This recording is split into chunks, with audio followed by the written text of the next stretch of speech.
aqui no segundo dia do 6º Simpósio de Oncologia Torácica e eu vou coordenar essa mesa que será sobre câncer de pulmão. Nós teremos 4 palestrantes, cada palestrante terá 20 minutos e essa mesa é uma mesa bastante especial porque nós temos pessoas, a doutora Paula, que participa desde o primeiro evento nosso aqui, o doutor Humberto, a doutora Poliana e a doutora Lívia, que já também nos brindou com as suas palestras anteriormente. Nós procuramos fazer dessa mesa, que é intitulada Atualidades em Câncer de Pulmão, um apanhado geral das várias áreas, incluindo a área cirúrgica, a área da radioterapia e a quimioterapia e os avanços na quimioterapia, para que possamos ter um amplo espectro de informações a respeito das novas terapias e do que nós podemos esperar dos cirurgiões em câncer de pulmão nesse cenário que nós temos atual. Porque o que ocorre é que as mudanças elas estão indo em tempo muito rápido, as drogas que aparecem destinadas a tratamento molecular do pulmão é uma novidade e uma realidade que faz com que os avanços e o nosso entendimento sobre todo esse cenário atual seja difícil de acompanhar. Mas esses eventos eles têm a função disto, de a gente fazer e continuar a educação continuada e poder extrair o máximo possível dos nossos excelentes palestrantes. Então, para iniciar, eu vou chamar agora a doutora Paula Ugaldi. A doutora Paula ela possui graduação em Medicina pela Universidade Federal da Bahia, residência em Cirurgia Geral pelo Hospital Santo Antônio, na Bahia, e residência em Cirurgia Torácica pela Santa Casa de Misericórdia de Porto Alegre. Tem título de especialista em Cirurgia Torácica pela SBCT, possui mestrado em Medicina e Saúde pela Universidade Federal da Bahia. Fez especialização em Cirurgia Torácica Oncológica em Montreal, no Canadá. É pós-graduada em Cirurgia Torácica pela Universidade de Laval, em Quebec, Canadá, e tem fellowship em cirurgia minimamente invasiva pela University of Pittsburgh Medical Center Heart, Lung and Esophageal Surgery. Atualmente é cirurgiã associado da divisão da cirurgia torácica do Brigham and Women's Hospital. De tal maneira que é uma pessoa extremamente conceituada e capacitada e que vai nos trazer um pouco do seu conhecimento para brilhantar o nosso evento. Então, com a palavra, a doutora Paula Ugaldi. Boa noite a todos. Muito obrigada pelo convite. Estou realmente honrada. Eu comecei a ficar preocupada que você fosse começar a falar muita coisa sobre pelo mundo e fosse atrasar toda a programação científica desse evento. Prazer enorme estar aqui de novo, mas vamos combinar, Fernando, que ano que vem eu tenho que estar aí em pessoa, viu? Porque de forma virtual, muitos anos seguidos, não vai dar, não. Eu quero estar aí sentada do lado do Humberto, de vocês, e aproveitar o prazer que é estar aí em Manaus. Bom, conversando com o Fernando, a gente combinou de falar um pouco sobre, obviamente, o que está acontecendo de grande novidade, né, no cenário do câncer de pulmão. Por sinal, vou deixar bem claro aqui que eu vou falar basicamente dos pacientes que seriam candidatos à estratégia neoadjuvância. Eu não vou, que a grande outra novidade seria discutir lobectomia versus segmentectomia, mas como essa vai ser uma sessão bastante multidisciplinar, eu achei que cabia bem falar sobre os pacientes do estadio 2 e 3, o que está acontecendo de novo agora. Então, a minha ideia é tentar realmente contextualizar a ciência com o mundo real. Eu não tenho nenhum conflito de interesse com essa apresentação. Eu vou basear a minha apresentação em casos clínicos e aí no final eu vou fazer as minhas considerações, Fernando, mas eu vou marcar aqui 20 minutos, mas eu queria, Fernando, que você me interrompesse aí e que o pessoal participasse um pouco da discussão dos casos, tá? Esse primeiro caso é um homem de 56 anos de idade com um tumor no lobo superior esquerdo bastante central.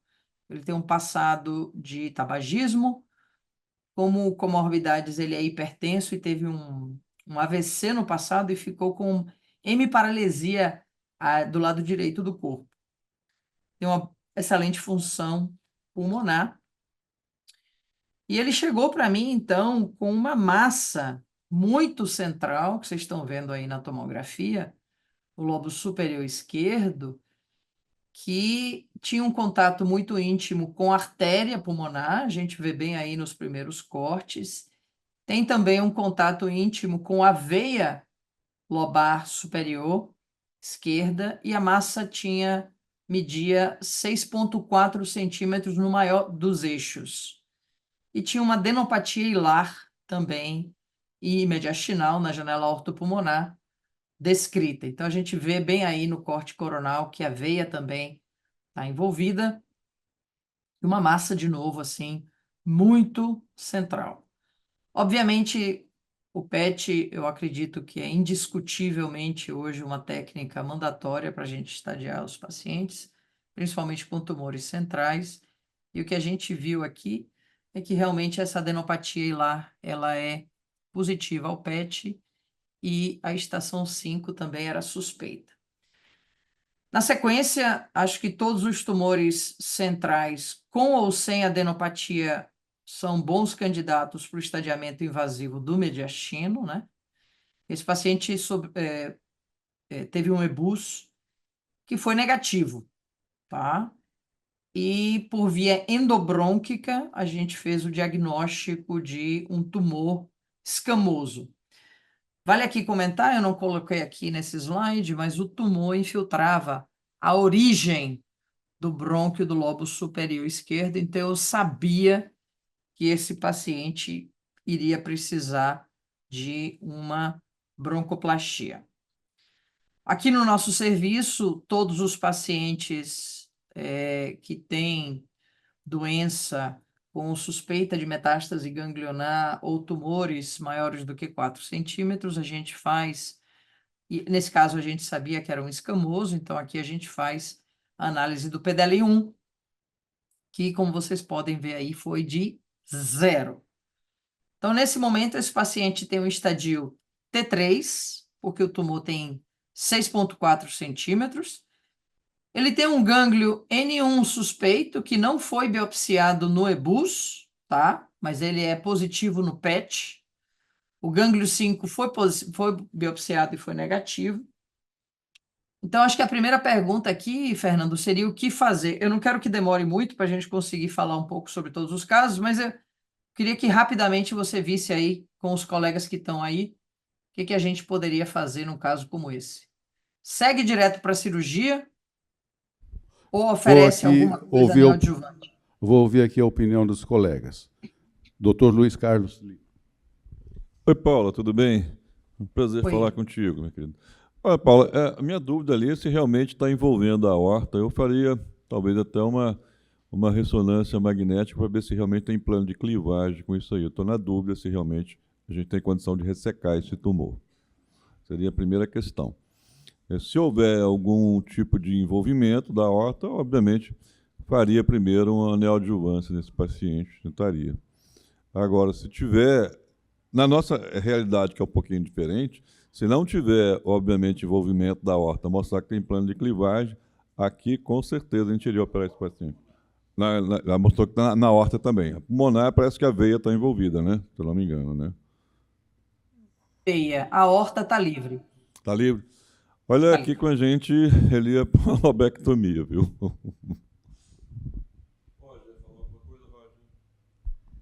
Como tem invasão da artéria, e apesar de não ter PDL positivo, eu acho que ela mereceria uma neoadjuvância e aguardar a resposta a essa neoadjuvância. Eu seria um pouco mais, em relação à cirurgia, eu jogaria na defensiva, digamos, neste momento. Alguém mais quer se manifestar? Sim, essas foram as opiniões. Ele está deixando ele sem som lá.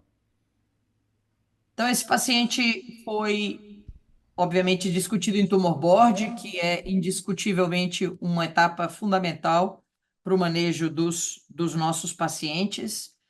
E aí o consenso no tumor board é que esse paciente realmente, como o Roger falou, deveria seguir para essa estratégia, que na época era a única estratégia aprovada pelo FDA, quimioterapia com imunoterapia, lembrando que ele é um tumor escamoso, por isso que ele fez cisplatina com gem.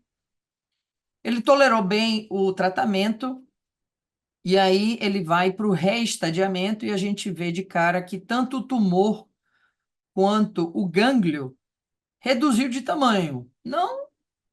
Não de forma significativa, mas teve algo de redução, e se a gente comparar o PET, definitivamente não houve progressão de doença, né? Mas houve algo de resposta, então a gente considerou que esse paciente deveria seguir com a estratégia definida, e a gente fez, então, a cirurgia. E aí, vejam que interessante. Esse item A aqui, brônquio, que deu células atípicas, é a biópsia endobrônquica que eu fiz no momento da broncoscopia da cirurgia, tá? Foi para congelação e veio suspeito. Então, eu só fiz tocar o barco, e aí eu gosto sempre de começar pela linfadenectomia, né? E aí a gente mandou Vejam que o gânglio 12 foi um gânglio positivo, que eu acho que esse era o gânglio hilar do PET, tá? E aí eu mandei a peça cirúrgica, que foi um tumor escamoso, moderadamente diferenciado, e aí tinham alguns gânglios na estação 13 que eram positivos também. E olha só que interessante, como sempre quando a gente faz a broncoplastia, né? A margem do brônquio veio positiva para carcinoma in situ, e aí eu refiz a margem de novo in situ, refiz de novo, e aí finalmente a gente chegou. Esse paciente foi realmente anastomosado, como a gente diria em bom português, no talo, no ponto final possível. Você estava ali já na boca do segmento 6 e do brônquio basilar. E aqui, na nota final, esse paciente tinha ainda 70% de tumor viável. Então, é um paciente que não teve, assim, uma resposta impressionante, tá? Lembrando que o PDL1 dele era de 0. Vou passar para o caso número 2. O caso número 2 é uma mulher de 76 anos de Paula, idade, também. Oi? Paula, e qual foi o complemento que ele fez de quimioterapia? E ele continuou com a imunoterapia depois? Como é que foi? Esse paciente foi para químio adjuvante para completar os 5 ciclos que ele recebeu, e aí ele fez imuno durante 1 ano. Ele está bem, sem A sinal nenhum de radioterapia, recidiva de doença. Tá radioterapia bem. teria algum efeito nesse paciente, por ser epidermoide? Não? Radioquímio Pré ou junto? pós? Eu digo pré. Já que ele fez Não, a neoadjuvância, se esse paciente não fosse cirúrgico, a Lívia com certeza vai comentar sobre isso, se esse paciente não fosse cirúrgico, certamente ele seria candidato ao Pacific, e aí eles fariam, sim, químio com radioterapia seguida de imuno, provavelmente. Mas como ele qualificava bem para cirurgia, a radioterapia nesse cenário não tem nenhum papel. Pode seguir, Paula, não tem mais nenhuma dúvida aqui da plateia. A Lívia falar, né? Então, eu comentei que a radioterapia não teria nenhum papel neoadjuvante nesse paciente, que é um N1 clínico, né? Nem no N2, nem se fosse N2, teria papel para neoadjuvância. Radioterapia junto com quimioterapia seria uma opção se vocês, cirurgiões, me dissessem que seria ressecável ou que a ressecção seria muito provável de vir com margem positiva, porque aí esse adjuvante, né? E eu acho que com a cirurgia sempre a gente isso não está tão comprovado assim, né, nos estudos, comparando radioquímio com cirurgia, ainda mais agora com a neoadjuvância. Mas eu tenho sempre a impressão que com a cirurgia a gente tem um controle local melhor, né? Os pacientes do Pacific tiveram 40% de recidiva local, que ainda é um pouco alta, então eu acho que sempre que existe uma possibilidade de cirurgia, se não for N2 de múltiplas cadeias ou um N2 bulk, eu favoreço a cirurgia. Deixa eu seguir aqui para. Senão eu não vou conseguir apresentar tudo que eu quero apresentar. Mas esse é o caso número 2, então. É uma mulher de 74 anos de idade, hipertensa, com DPOC, fumante. Ela também chegou para a gente por conta de uma lesão no lobo superior esquerdo, com uma excelente função pulmonar. Esse caso é bem interessante pela localização do tumor. É um tumor pequeno, como vocês conseguem ver, mas um tumor muito central. Olha a relação dele em relação ao hilo pulmonar, olha a relação dele aqui com proximidade à artéria e à veia, né? E a gente vê que ela está naquela zona de entroncamento que eu chamo das fissuras do pulmão direito. 2,9 centímetros, PET bastante positivo na lesão, mas não tinha mais nada positivo. A única coisa que tinha no PET, que talvez não está aparecendo aqui, é que tinha um linfonodo hilar suspeito no PET. E aí esse paciente segue para o EBUS, a biópsia da lesão foi positiva, de novo, para um tumor escamoso. Aqui, nesse caso, o PDL1 do tumor é bastante alto, acima de 50%. E no EBUS, o que a gente vê é que os gânglios biopsiados ou foram negativos, tá? O gânglio hilar negativo, paratraqueal negativo, mas aqui no subcarinal aparecem células atípicas. No paratraqueal direito foi negativo e um gânglio hilar direito, células atípicas. Então, surge aí uma discussão nesse momento de como proceder. E aí, de novo, aí, Fernando, quem sabe algum dos cirurgiões comenta, não sei se o Humbertinho que não falou, quer comentar, assim, o que você faria nesse caso, onde no estadiamento invasivo do mediastino por EBUS, surgem células atípicas que a gente não sabe se é positivo ou negativo. Repete, opera. A questão aí, o Humberto ele está meio atribulado lá com a aula dele, Desculpa.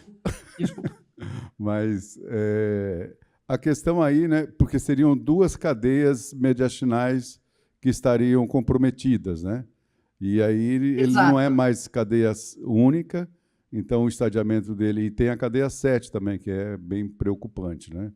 Então não seria mais um caso de estágio inicial, apesar de ser um gânglio de cada, pelo que parece, um gânglio em cada estação, mas mesmo assim sairia do critério aí de ressecabilidade para esse paciente, no meu ponto de vista. Mas o que você faria, Fernando? Eu faria uma reunião com o tumor board.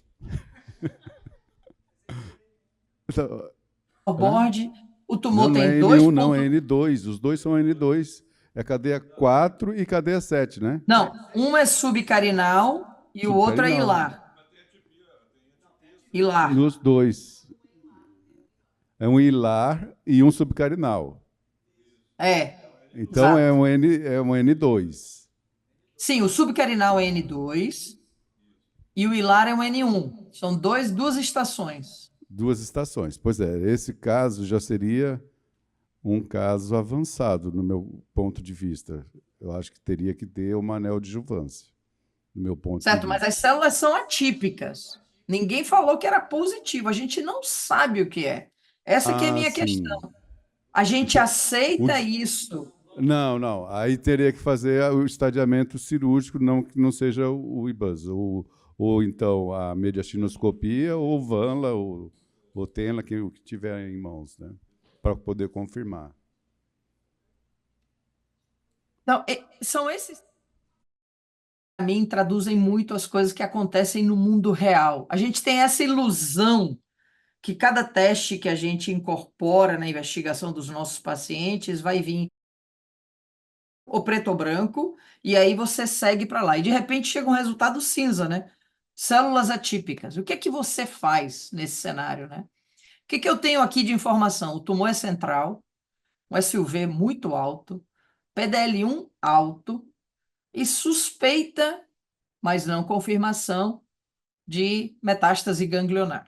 Esse caso realmente foi apresentado na reunião multidisciplinar e eu estou muito pacientes que têm o PDL1 alto, eu realmente, como cirurgiã da paciente, puxei muito para que essa paciente seguisse com a neoadjuvância, em vez da gente perder tempo em fazer procedimentos mediastinais invasivos de novo. Então, isso eu acho que traduz muito o conceito do mundo real, de quando a gente se depara com essas situações, os oncologistas, os cirurgiões, os radio-oncologistas, enfim, todo mundo vai ter que chegar num acordo. E nesse caso especificamente, eu me lembro que eu disse: alguém tem alguma coisa contra, alguém acha que é errado fazer isso? Essa seria a minha escolha. E a paciente queria realmente que assim fosse, graças a Deus. E olha o que aconteceu. Ela recebeu realmente o tratamento de neoadjuvância e a gente já vê de imediato na tomografia a necrose do tumor. Essas imagens são muito sugestivas de necrose tumoral. Resposta importante do SUV. O paciente seguiu direto para a cirurgia e ela teve uma resposta patológica completa. Se tinha ou não metástase no gânglio, honestamente, olhando para essa patologia aqui, parece que não, viu? Parece que não tinha, porque a gente não vê em nenhum dos gânglios que eu removi durante a cirurgia efeito de tratamento, que é uma coisa que normalmente o patologista descreve. Então, essa paciente, possivelmente, ela tinha um tumor T1 ou T2, se a pleura estava invadida, e ela acabou recebendo o tratamento neoadjuvante e ela teve resposta patológica completa. Então, assim, não sei se está certo, não sei se está errado, mas, de novo, são cenários do mundo real que a gente vive e a gente. Um detalhe, Paula, no seu cenário aí, no seu hospital, se você resolvesse por fazer uma cirurgia do mediastino lá para explorar esses gânglios, qual o tempo que você tem de período entre indicar, fazer e ter o resultado? Não deve demorar muito, né? Ou demora? Uma tarde. Pois é. Mas Se for o nosso cenário aqui, um negócio desse aí vai uns 2 meses, né? Até. E se fosse fazer neoadjuvância, eu vou te falar uma coisa. A gente não operaria esse paciente. Ele ia ficar desse jeito. Com certeza, a gente não faria neoadjuvância Mas nele. eu acho. Não porque não eu tem acho- indicação, porque a gente não ia conseguir operar. O tempo ia ser 3, 4 meses, com boa vontade. Meu lindo, mas assim, ó, não vá por esse caminho, não, porque há 10 anos atrás a gente dizia: não consigo fazer cirurgia por vídeo porque eu não tenho material e aqui em Manaus as coisas não chegam. Eu me lembro disso. A gente já teve essa conversa há 10 anos atrás. E aí a vídeo chegou e agora vocês já estão todos sendo treinados para robótica. Então, não vamos seguir por esse caminho da miséria, não. Vamos seguir pelo caminho que eu quero ser rico mesmo. Não, mas você Das falou para a coisas que gente a ser gente real. precisa. Peraí. É mundo real. O mundo real aqui é no meio da floresta. Não me enrola. Nós estamos sendo Pode ser no meio da realistas. floresta, mas o Fernando Westphal está treinado para cirurgia robótica que custa milhões. Não, Então, tudo assim, bom, bem. mas não vamos entrar nisso. O meu ponto aqui é que eu acho, para esse caso especificamente, esse caso em várias reuniões, ele é um caso bastante controverso pela indicação da terapia neoadjuvante, mas foi uma coisa que eu abracei nesse caso, de novo, cenário de mundo real, pelo PDL1 e localização do tumor dessa paciente. Diga-se de passagem, ela tinha visto 3 cirurgiões torácicos antes de mim e todos disseram para ela que ela ia precisar de uma pneumonectomia pela localização do tumor. E esse é o caso número 3, também super interessante, 75 anos. Todos os meus pacientes têm 70 ou mais, pelo visto, né? 5 e um de 74, mas essa paciente teve um nódulo que foi um achado radiológico, porque ele teve Covid, né, como muitos pacientes que a gente viu. Nódulo pequeno, 1,9 centímetros no lobo médio, mas ele já na largada, ele tinha adenopatia mediastinal. E por conta disso, obviamente, ele teve o PET, que foi feito nesse cenário, e aí ele foi para o EBUS, e olha só que interessante, de novo, mundo real, né? A gente gostaria muito que o EBUS fosse perfeito. Estação 4 à direita não diagnóstica, estação 4 à esquerda não diagnóstica, e estação 7, que é PET positivo, não foram identificadas células malignas. Então, esse EBUS, ele não estadiou a paciente, não deu o diagnóstico, porque todo mundo estava esperando que ela fosse ter o diagnóstico da lesão pelo EBUS, já que o gânglio era positivo, e aí não conseguimos nada. E agora, o que que a gente faz? De novo, mundo real, a gente aceita esse EBUS, que basicamente não me disse nada, e leva a paciente para o centro cirúrgico e já vamos resolver logo essa história? Ou fazemos algo diferente? Lembrando que aqui eu não tenho diagnóstico, tá? Esse é o nódulo, esses são os gânglios positivos. O que fazemos? Está aqui para o Dr. Roger, o que ele faria em Belém. Esse paciente aí eu levaria para a sala, mesmo que com esse EBUS negativo. Pode até fazer uma vâmula, né, uma mediastinoscopia, mas só tem uma estação, um nódulo pequeno. Acho que valeria a pena, você vai ter um diagnóstico linfático mais expressivo, mais confiável, digamos assim. Eu vou pedir para a nossa representante que esteve aí emitir a opinião dela, a doutora Rafaele, que está aqui quietinha. Eu concordo com o doutor Roger. Eu até estava comentando aqui com a doutora Tatiana, que eu também acho que seria mais para essa questão da cirurgia, até porque ia fazer o esvaziamento também da cadeia 7, porque é lobo médio, eu faria isso. E se tivesse a oportunidade de ter a biópsia por congelação, então é pequeno, teoricamente sairia com uma cirurgia adequada também. A gente acabou fazendo um segundo EBUS nesse paciente porque a gente não tinha diagnóstico. A gente não queria levar ele para o centro cirúrgico sem diagnóstico. E aí, olha que interessante, segundo EBUS, pessoa diferente, de novo, 4R não diagnóstico, 4 à esquerda não diagnóstico, e o 7, que é PET positivo, de novo, células sem células malignas. Mas aí, no mesmo momento do EBUS, a gente fez aqui o ION. O que é o ION? O ION é a broncoscopia robótica. E aí vocês vejam que a gente consegue mapear a localização do nódulo, né? A Rafa viu isso Paula. aqui. Paula, você perdeu muito tempo, hein?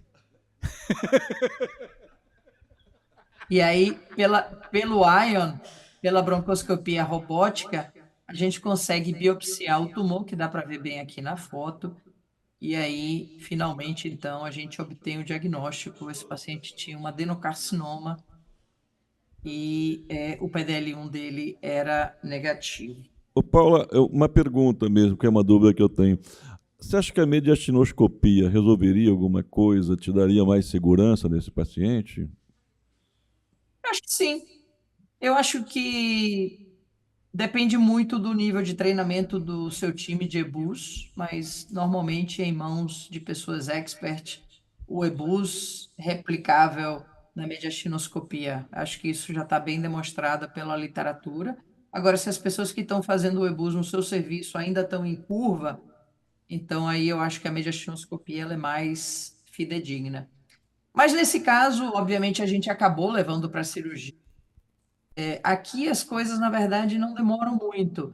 Então, o primeiro EBUS foi feito, a gente recebe a patologia final de todos os gânglios analisados em 2 dias, mais ou menos. E aí a gente tem uma conversa virtual com a paciente, decidimos por um segundo exame, e aí quando a gente faz o EBUS e o ION, tudo isso a gente tem a possibilidade de fazer com congelação, definição em sala e seguir direto para a cirurgia. Então, a gente fez uma lobectomia média com esvaziamento mediastinal radical e, na patologia final, esse paciente teve, então, um tumor de 3,2 centímetros e apenas a estação 13 era positiva, confirmando que realmente aquele gânglio era um falso PET positivo. E, de novo, essas são coisas que a gente vê no mundo real e eu acho que é importante a gente trabalhar num cenário multidisciplinar para conseguir otimizar o tempo da investigação e a decisão do tratamento para os pacientes. A verdade é que vocês já devem ter visto, eu gosto muito desse slide, o que acontecia antes de 2021 e o que acontece agora depois de 2021 é uma mudança extremamente radical no intervalo de tempo muito curto, né? Então, isso, como o Fernando falou bem na introdução, isso é uma coisa difícil da gente conseguir adotar no mundo real, e a gente vê que as mudanças são muitos ajustes que são necessários. Graças a Deus, o NCCN tem conseguido acompanhar até de forma impressionante esses ajustes. Vejam que a gente já está na edição 5, né, do 2023, do 2024, na verdade, é 2024 isso. Mas, enfim, a gente já está na edição 5, e é interessante a gente ver como a incorporação da discussão da terapia perioperatória já faz parte da realidade da investigação dos pacientes com câncer de pulmão, desde o estadio 1B até o estadio 3. E isso está muito confirmado agora, onde todos os pacientes devem ser discutidos para oferecer essa estratégia, e eles ainda não colocaram o Keynote aqui, o nivolumab é o único que está aqui, mas a gente sabe que o FDA já aprovou pelo menos 2 estratégias para neoadjuvância com imunoterapia.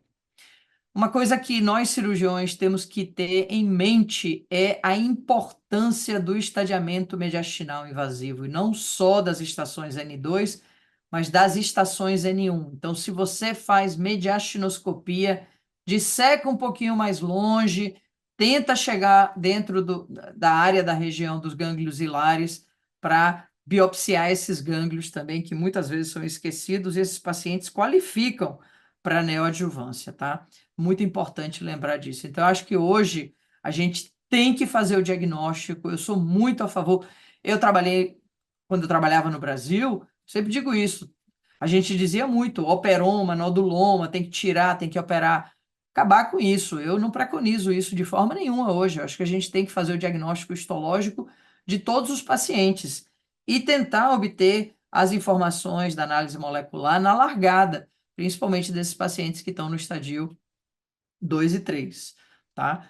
O estadiamento mediastinal invasivo deve ser parte de todos esses pacientes. Não esquecer que o propósito principal é selecionar os candidatos que devem seguir direto para a cirurgia versus aqueles que devem ser submetidos a alguma estratégia neoadjuvante. Então, o estadiamento invasivo do mediastino é chave, é uma fase fundamental da investigação desses pacientes. E até os dias de hoje, os pacientes com doença nas estações contralaterais não são candidatos cirúrgicos. Então, a gente tem 2 técnicas que são muito bem realizadas aí no Brasil, e a gente hoje já tem vários centros fazendo o EBUS.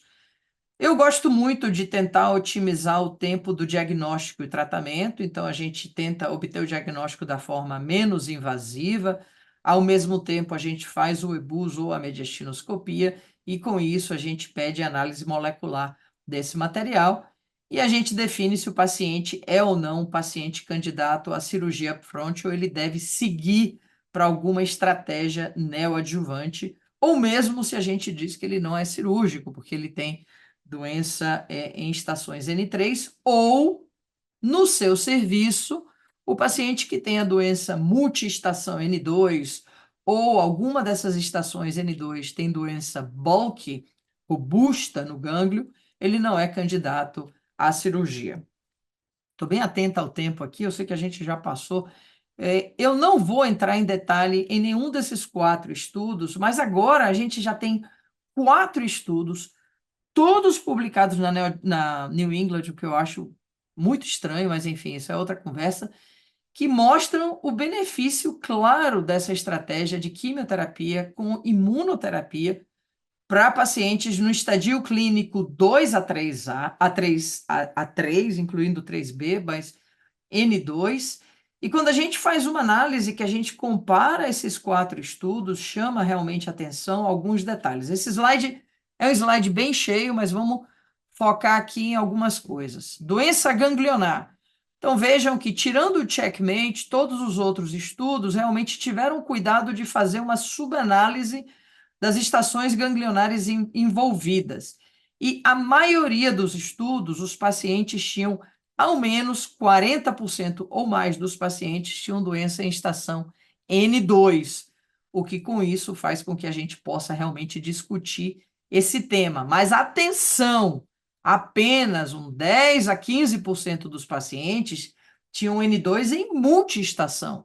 Então, quando alguns oncologistas se manifestam contra oferecer isso para pacientes com múltiplas estações envolvidas, existe sim um respaldo científico. Não é a maioria dos pacientes. Está atento a isso. Eu poderia até falar do que a gente faz aqui, mas está atento a isso. Tem respaldo científico, tá?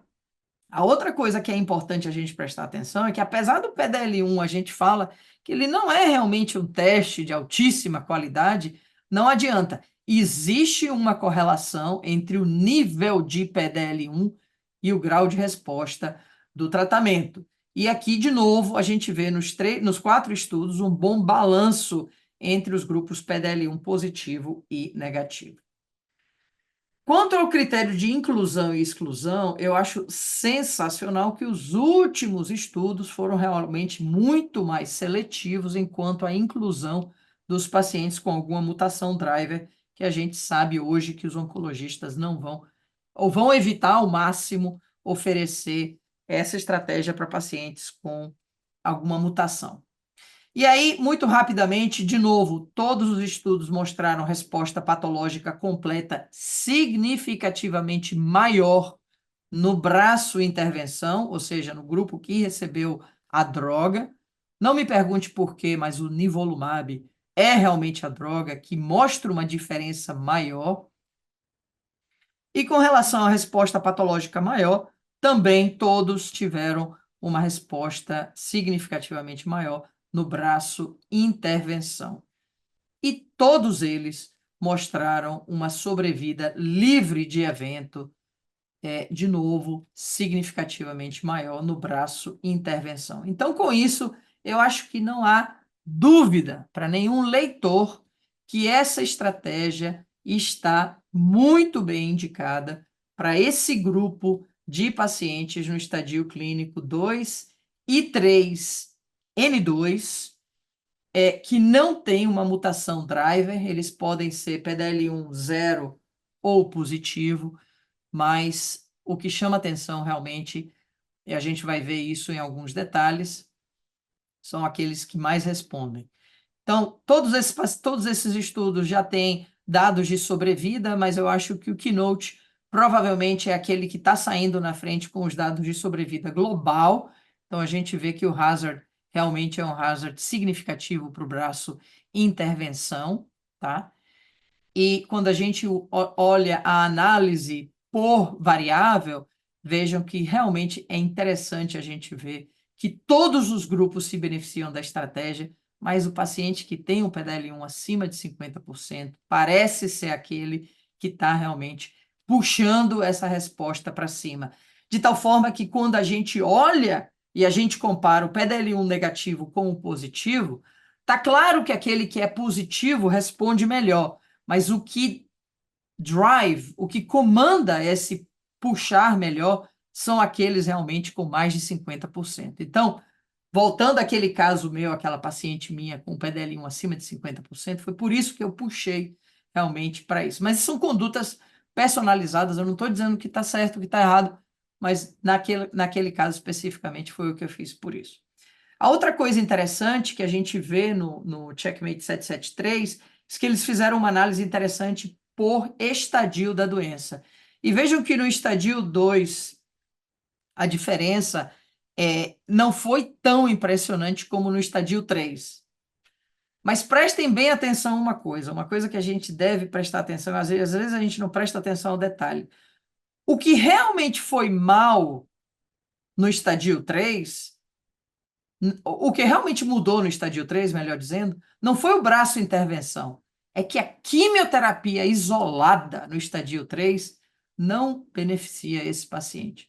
Então, quando a gente olha por estadio, não é que o paciente com doença no estadio 3 vai melhor, é que a quimioterapia vai muito mal nesse grupo de pacientes. E aí eu vou deixar o pessoal da quimio comentar sobre isso. Então, para concluir, a gente agora não tem nenhuma dúvida que os pacientes com doença no estadio 2 e 3, não N3, vão se beneficiar dessa estratégia de quimioterapia com imunoterapia. A gente já tem dados claros de sobrevida livre de eventos e de respostas patológicas, tá? Parece haver um benefício maior nos pacientes com PDL1 positivo, mas aqueles negativos também se beneficiaram. Então, a gente também oferece essa estratégia para os pacientes com PDL 0, mas mantém as expectativas um pouco mais niveladas, tá? Em alguns estudos, a análise molecular não foi tão mandatória como no Keynote, mas eu acho que os oncologistas todos, de forma geral, já estão convencidos que os pacientes com uma mutação driver, isso já vem desde a era do Pacific, na verdade, isso não é de agora, os pacientes com mutação driver, eles não devem ser incluídos nessa estratégia. Então, na minha prática diária, todos os pacientes que estão nessa categoria qualificam para essa discussão. Eu obtenho o diagnóstico histológico de todos eles e peço análise molecular. Essa é a rotina aqui. Todos vão ter o estadiamento mediastinal invasivo por EBUS, sempre essa é a prática. Eventualmente eu vou fazer a mediastinoscopia ou vâmula, mas em geral a gente faz o EBUS mesmo. E o ideal é que quando você estadia esse paciente, você biopsie as estações N2 e N1. Muito obrigada pelo convite, é um prazer estar aqui. Eu peço um pouco do tempo. Muito obrigado, sempre excelente a apresentação. A gente fica realmente bastante lisonjeado com a sua presença aqui. E já que nós somos intimados, então, o ano que vem, a doutora Paula estará presente aqui. É mês de maio, hein? Olha lá. Já que já fomos intimados, nós vamos aceitar esse desafio. Muito obrigado, Paula.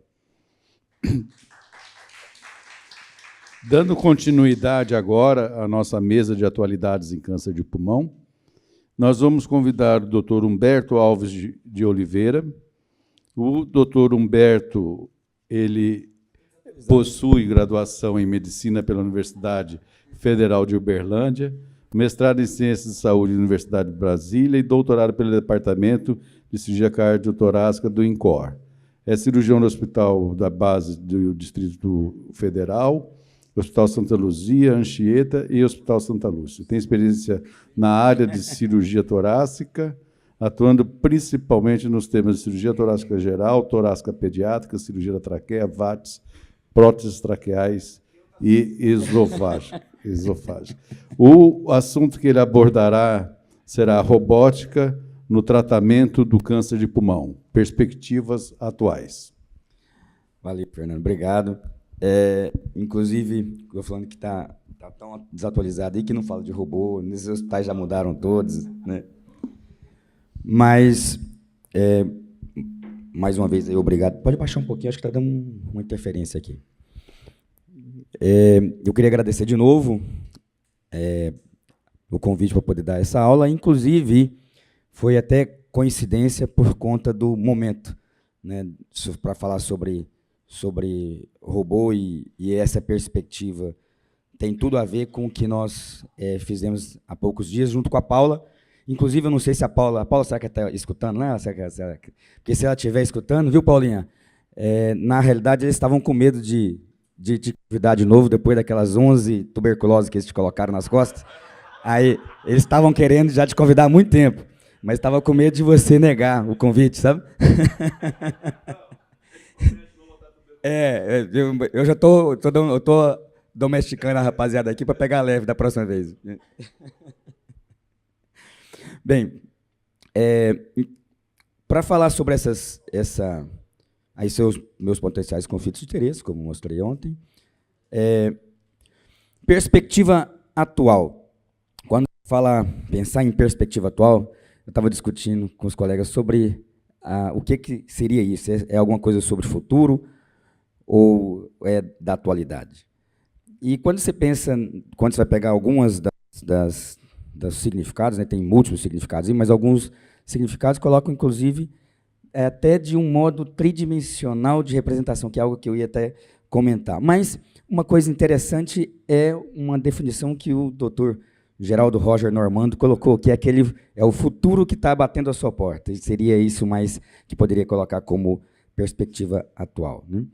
Então, uma coisa que está batendo a nossa porta e que vai fazer toda a diferença, pelo tudo que eu vou colocar para frente, seria essa notícia que foi no final do ano passado, que o Ministério Público, o Ministério da Saúde está programando colocar o screening para câncer de pulmão no nosso calendário normal de investigação dos tumores, e que a gente imagina que uma tomografia de screening para câncer de pulmão seria mais ou menos comparado ao excelente trabalho que o Ministério da Saúde fez nesses anos todos com relação à tomografia, e que mudou completamente a história natural da doença, no caso do tumor de mama.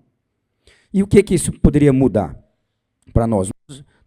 Não só temos isso nos trabalhos que mostraram do screening desde 2011, publicado no New England, da NCCN, mas a gente viu isso agora recente por conta da Covid.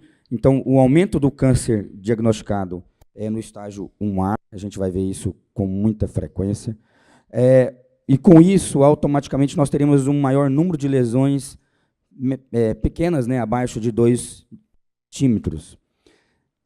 E com isso, por conta dos protocolos atuais, nós teremos uma possibilidade maior de ressecções econômicas, e aí a cirurgia robótica, que tem uma maior reprodutibilidade, que poderíamos dizer assim, dessas ressecções econômicas. Bem, lembrando desses critérios, então, de ressecção de segmentectomia, teria ali, então, lesões abaixo de 2 centímetros, elas sendo, então, periféricas, para que tenha consiga uma margem adequada aí considerada até 2 centímetros, 1,5 centímetros, para alguns 1 centímetro, aí vai. Ou o dobro do diâmetro da lesão, né? Ausência de infiltração pleural e ausência de comprometimento linfonodal. Então, quando você vai encaixar esses casos, mostra que tem que ser obrigatoriamente uma lesão precoce. Se a gente não tiver com a lesão precoce, esse trabalho todo da segmentectomia não faria sentido. E quando, para a gente dar uma revisão em tudo que nós temos, uma revisão entre aspas, né, porque só peguei de 2023 para cá, ou seja, tudo muito recente, sobre segmentectomias, a gente tem provando já algumas coisas. Por exemplo, tem impacto de se fazer uma segmentectomia ou uma lobectomia para os tumores, dependendo da localização onde que eles estão. Esse trabalho não foi nem publicado ainda, ele foi aceito para publicação esse ano, mas ele não foi publicado ainda. E eles fizeram uma avaliação de fazer, então, esse tipo de ressecção para tumores no lobo superior, médio e os lobos inferiores, e mostrou que, de acordo com a coisa, que a segmentectomia pode ser, sim, realizada em todos os segmentos. Bem, quando a gente vai olhar aí, tem um lobo, em todos os lobos, né? Tem um lobo que a gente evita, que seria o lobo médio, em algumas, salvo um detalhe muito específico. Por exemplo, quando você tem uma lesão no segmento lateral do lobo médio e a cisura horizontal é incompleta, porque ele vai, se você manter o segmento medial do lobo médio, ele vai estar grudado no lobo superior, não vai rodar, vai manter uma boa drenagem e por aí vai. Então, assim, até mesmo para o lobo médio, existem situações em que você pode, sim, executar uma segmentectomia anatômica. E esse trabalho que vai ser publicado ainda, já foi aceito, mostra bem isso. Outra coisa, segmentectomia, quando se compara à lobectomia, pensando no STAS. STAS, você lembra que teve uma situação grande que mostrava que tinha pior prognóstico, que tinha maior recidiva local. E aí, como é que vai fazer, qual é a comparação isso em relação à utilização da ressecção econômica? Esse trabalho mostrou um poder grande na sua amostra, para você ver, 148 pacientes que foram analisados aí. E essa análise, resumindo nele, o que ele mostrou para a gente? Opa, volta para cá. Ele mostrou que, independente se tem STAS ou não teve diferença e a segmentectomia pode ser colocada. Ou seja, aquela situação em que você fez uma segmentectomia e aí deu STAS positivo, vai voltar, vai ampliar. Esquece isso, por esse trabalho está mostrando isso. Exceto quando você vai pensar em wedge. Então, o wedge resection tira fora, ela não se enquadra com isso e realmente tem um risco muito maior de recorrência na população. E eu acho que cada vez mais o termo de wedge vai ter que ser bem separado de segmentectomia, né? Parar de falar em segmentectomia anatômica ou não anatômica, porque alguns anos atrás, aí, 10, 15 anos atrás, na realidade era muito mais segmentectomia, wedge do que segmentectomia anatômica, e o termo, a gente teve essa mudança, e aí a tendência é que está sendo uma inversão, vai ser muito mais anatômica do que wedge. Bem, um detalhe importante em relação a essas margens, né? Porque a gente tem sempre colocado aquela margem que antigamente batia o pé de pelo menos 2 centímetros, ou pelo menos o diâmetro do tumor. Só que esse trabalho, inclusive, aqui é só uma discussão do trabalho que já foi publicado anteriormente, essa discussão do Gossot, todo mundo conhece o Gossot, que ele é extremamente criterioso, e foi publicada aí o ano passado, tem um ano, sobre a segurança dessa margem para as ressecções sublobárias.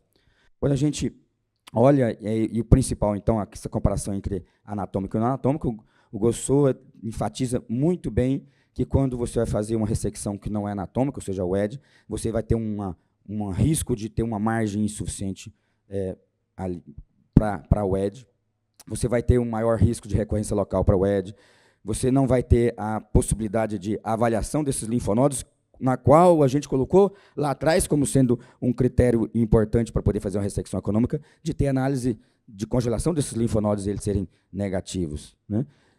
E a impossibilidade de reoperação, em alguns casos, a gente fez, hoje, por exemplo, aquela ressecção que a gente fez uma cunha para poder mandar para congelação, aquela era uma lesão que era até razoavelmente favorável. Mas aquela de ontem, por exemplo, a gente comentou, se fosse fazer uma ressecção, uma cunha, provavelmente a gente não conseguiria fazer uma segmenectomia anatômica depois, porque ela é uma lesão que ia um pouco mais próximo do hilo. Então, em alguns casos, você tem esse dano. Quando ele coloca muito bem algo que todos os cirurgiões, todos os centros têm mostrado, e que existe uma exceção, vamos dizer assim, uma visão diferente para os DDO em relação a essa margem. Então, se você tem um DDO puro, ou então uma suspeita de um componente invasor muito pequeno, né, por isso que o componente sólido é o componente invasor, ele, praticamente, você aceitaria margens inferiores de até 1 centímetro, e por aí vai, né? Então, em síntese, o que ele coloca sobre essa questão de margem é um detalhe importante, porque alguns trabalhos que mostram quando você tem a wedge resection sem grandes diferenças em relação à segmentectomia anatômica, ele coloca que isso é meio perigoso para os cirurgiões mais novos, por serem eventualmente influenciados para isso, pelo fato da maior dificuldade de se realizar uma segmentectomia anatômica. Então, isso é importante, que esses trabalhos não influenciam isso, que seja bem consolidado a diferença entre essas duas técnicas, né? Bem, isso aqui é um outro trabalho interessante, bem interessante, que foi publicado agora, tem 2 meses só, mostrando o impacto daqueles tumores na localização dentro do pulmão. Isso para aquelas ressecções sublobares, né? E um trabalho bem respeitado, né, japonês, e que é extremamente interessante. Quando você coloca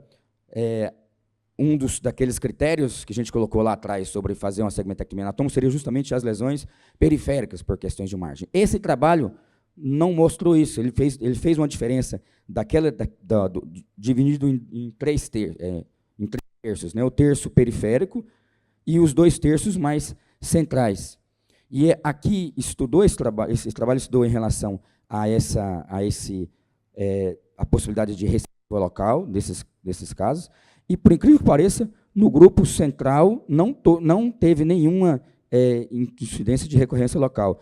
E no grupo periférico, 7,5%, quando colocado essa indiferença estatística, não houve diferença estatística por conta do poder da amostra, aí, que também não foi tão pequena, né? Foi ali em torno de 82 para os 2 terços principais, ou seja, mais centrais, e 256 casos periféricos. Ou seja, então, um poder grande de amostra, não é um trabalho bom, e que foi até mais favorável em relação à localização para as lesões mais centrais. Então, e isso foi um detalhe que, para quem participou do grupo do curso que a gente fez lá em Brasília, aquela cirurgia que eu fiz estava nesses 2 terços aqui, que era uma lesão bem mais central, mas ela tinha aquela característica de ser vidro fosco puro. A ideia é que tivesse um componente central muito pequeno de componente invasor. E uma característica que era os linfonodos livres e tudo mais. Então, a margem sendo livre, sendo respeitada a margem, a gente não está muito mais exigindo que esse nódulo ele seja só periférico. Ele tem que ter um limite de tamanho e respeitar aqueles outros critérios. Esse é um trabalho bem interessante. Bem, mas a ideia é falar sobre robótica, né? E o que é que tem a ver a robótica nessa situação por conta das segmentectomias? Bem, quando a gente vai pensar, de novo, aí, de forma relativamente, de novo, se eu colocar que tem exatamente 1 ano essa publicação desse trabalho, confirmando o que já é bem colocado, estabelecido e foi falado para todo mundo nos últimos 10, 15 anos, desde que colocou o robô, que não faz diferença entre VATS e RATS, né, em geral, para o tratamento do câncer de pulmão. Mas, será que para segmentectomia tem alguma tendência diferente? O que a gente pensa? Qual que é o impacto? Nesse trabalho que foi feito um pouquinho depois, aqui, foi feito em maio, mostra já uma diferença. O que mostra a diferença nesse trabalho? A plataforma robótica ela tem mostrado uma maior facilidade para realizar aquilo. Ou seja, se você vai colocar em matéria de sobrevida global, em matéria de custo, em matéria de sangramento, praticamente, tecnicamente, não faz diferença. Mas a Paula, que é professora de videocirurgia há tantos anos, eu que já dou aula de videocirurgia desde 2004, na época era do cachorro ainda, a gente percebe que videocirurgia é bem mais difícil de ser replicado. Precisa de ter uma técnica um controle maior de noção espacial, porque as articulações das pinças são de fora do paciente e por aí vai. Então, realmente, a videocirurgia depende da habilidade mais apurada do cirurgião. O robô veio para simplificar, então aquela sacanagem que muitos colegas de rever de mercado falavam aqui como que cirurgião robótico é uma coisa, pelo contrário, o robô é fácil, o robô é para poder facilitar a coisa. E por isso mesmo que a gente acredita que para umas ressecções sublobares anatômicas, que é tecnicamente mais complexa do que uma lobectomia, o robô vai fazer uma certa diferença para facilitar a reprodutibilidade daqueles casos. Então, eu acho que aqui é que vai muito a diferença. E a gente tem algumas coisas a mais que está batendo a nossa porta, como diz o Dr. Roger, que é a navegação. Então, sim, quando você vai falar sobre ressecção sublobar, ressecção anatômica, sem dúvida nenhuma, a gente trabalhar com uma segmentectomia anatômica é pensar num galho de uma árvore, né? É tanto caminho que você está ali, se você errar uma artéria, uma veia ou um brônquio, eventualmente você vai ressecar demais ou não ressecar o que devia ter.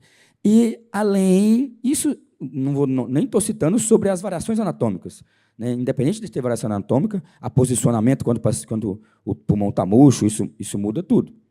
Então, esse trabalho aqui, que foi publicado também o ano passado, dessa revista VATS, ela mostra interessante a situação e o que é que faz para as segmentectomias a simulação e a navegação, essas técnicas de navegação.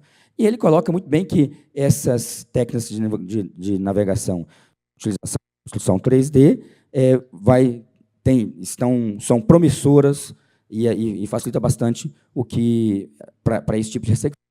Por isso mesmo que a Paula teve essa ideia o ano passado da gente executar esse curso, o Luiz teve lá, mas a Rafinha, e aí a gente pensou justamente nisso, para mostrar que era factível e que é viável, que o robô facilita, que ajuda. A Paula mostrando a habilidade dela, que também é possível para vídeo, mas a gente tem que pensar nessas duas coisas, né, nesses dois lados. E vídeo ainda é o que é mais feito no mundo, né? Não estou nem só falando no Brasil, mas aqui que é no mundo. Agora, o que a gente tem que tentar evitar é a aberta, né? Porque, assim, realmente, a gente não vê diferença de vídeo e robô, mas, para aberta, a coisa muda totalmente de figura. E, nesse dia aí, a gente colocou... vê se toca um videozinho aí.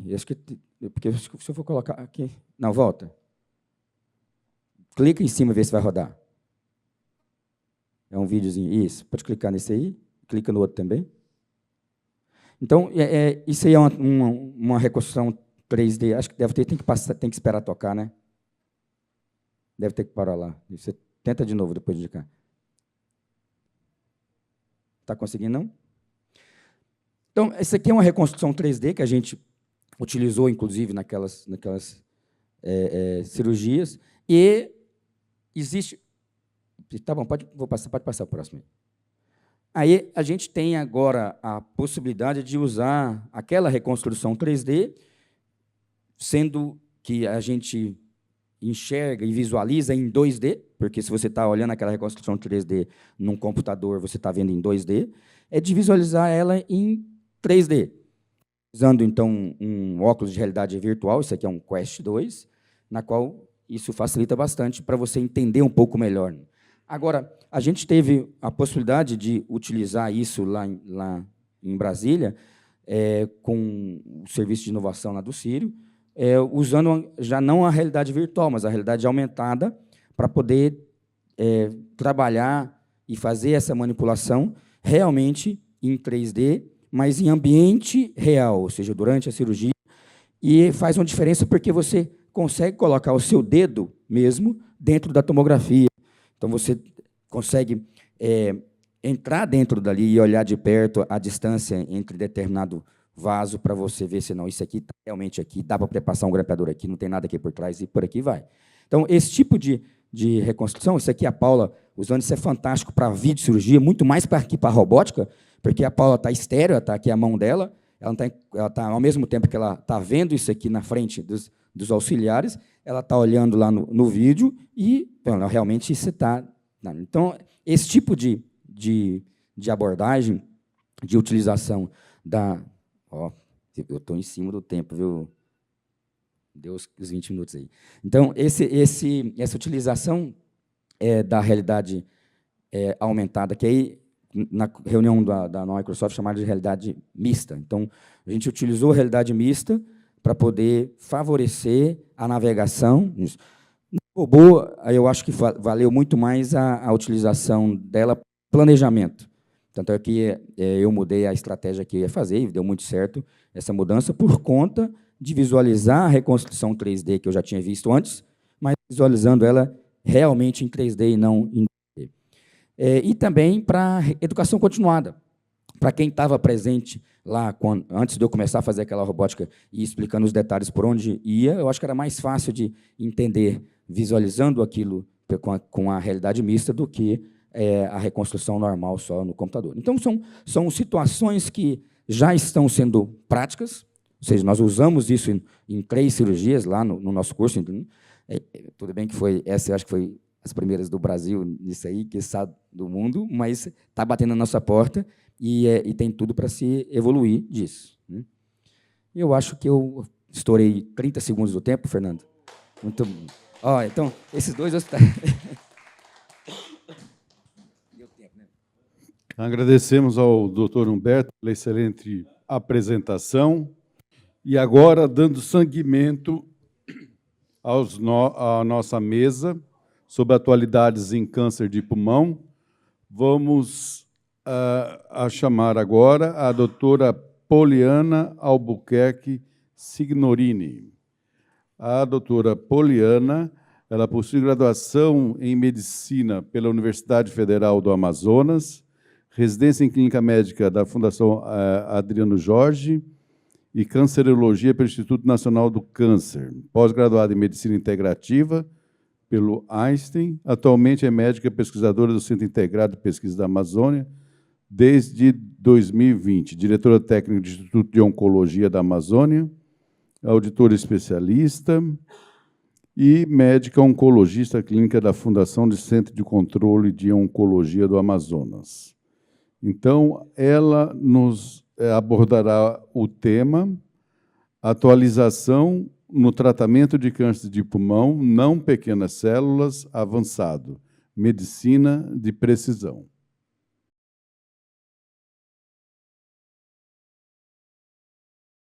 Só um pequeno detalhe técnico, a doutora Poliana ainda não está logada, então nós chamaremos a doutora Lívia, que já esteve conosco em algumas edições desse evento e prontamente aceitou o nosso convite, o que a gente ficou muito honrado. A doutora Lívia, ela é radioterapeuta, médica graduada pela Universidade Federal de Minas Gerais, residência médica em radioterapia pelo AC Camargo, e é médica do Serviço de Radioterapia do Hospital Beneficente Portuguesa de São Paulo. Ela falará sobre o papel da radioterapia na doença oligometastática. Então, com a palavra, a doutora Lívia. Seja bem-vinda. Boa noite a todos. Vocês estão me ouvindo? Sim. Eu gostaria de agradecer o convite. Estou muito honrada de participar pela terceira vez desse evento da radioterapia na doença oligometastática.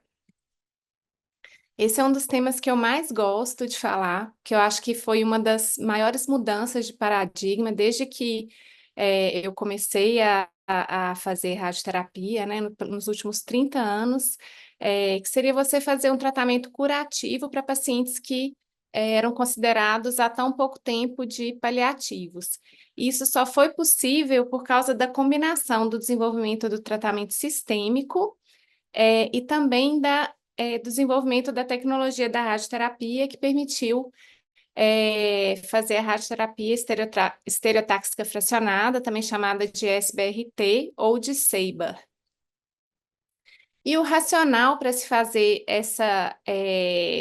para você fazer essa consolidação local é que muitas áreas de recorrência após tratamento sistêmico no câncer de pulmão, elas acontecem nas áreas existentes no início.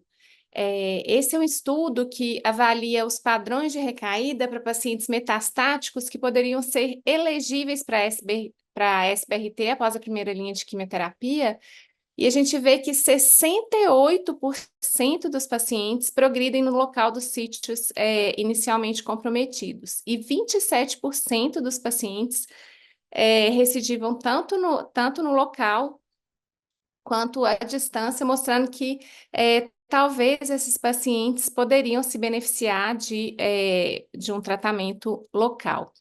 E já na década de 2010, em 2014, o Dr. Palma publicou esse artigo descrevendo o estado oligometastático como um estado intermediário em que o paciente desenvolve um número limitado de metástases, representando entre esse número limitado de metástases aquele paciente plurimetastático, representando então uma nova oportunidade terapêutica, o que seria que se você tratasse todas essas lesões, o paciente poderia ser curado, então tornando-se uma opção muito atrativa tanto para os pacientes quanto para os médicos. E nessa época, ele cita nesse artigo dele também, uma pesquisa americana mostrou que os radioterapeutas mesmo sem ter muitas evidências, começaram a oferecer muita radioterapia estereotática fracionada, e esse número subiu para menos de 5% em 2000, para 40% em 2010. E isso era baseado nas primeiras evidências que você, se você fizer um tratamento local, você poderia beneficiar o paciente, vieram dos estudos de metástase cerebral. Então, aqueles pacientes que tinham metástase cerebral operada e faziam radioterapia, ou que faziam radioterapia de crânio total e radiocirurgia, tinham benefício de sobrevida local, de sobrevida global. E um outro estudo também que serviu de base para o surgimento de muitos outros estudos foi esse estudo do Banco de Dados Internacional de Metástases Pulmonares, que avaliou mais de 5.000 pacientes submetidos à ressecção de metástase pulmonar, mostrando que a sobrevida global nesses pacientes era muito boa, de 26% em 5 anos, 22% em 10 anos. A taxa de mortalidade nesses pacientes metastáticos submetidos à metastasectomia era de apenas 1,8%, e naqueles pacientes definidos como os de melhor prognóstico, que são os que tinham metástase única, ou que tinham um intervalo livre de doença maior, esses pacientes chegavam a ter uma sobrevida, 34% desses pacientes estavam vivos em 10 anos, pacientes metastáticos.